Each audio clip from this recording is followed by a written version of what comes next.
And you don't have to be from Ukraine or know anyone there to understand why the crisis unfolding right now is so important.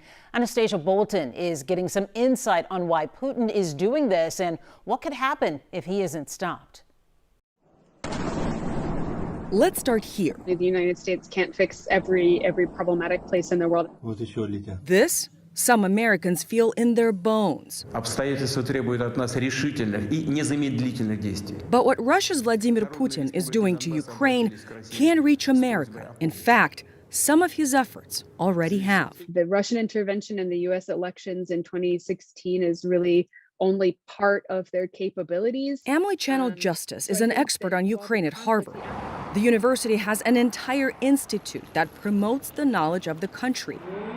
Ukraine has a history of being repressed by its Russian neighbor, way before this new war. What the high stakes are is that Vladimir Putin is trying to show the world that his version is better. He is an autocrat, and he is basically saying democracy doesn't work, it's a failure, and we will crush it if we don't want you to have it.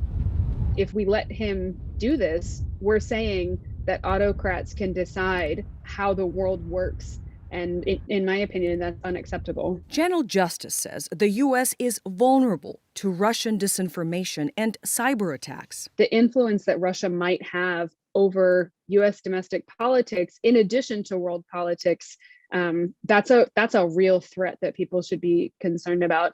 To say nothing about his veiled threats about nuclear war. Putin made the threat in his Wednesday speech, announcing Russia's assault on the sovereign nation. Not to sow panic at this time, I just think we have been caught underestimating Putin the past 20 years.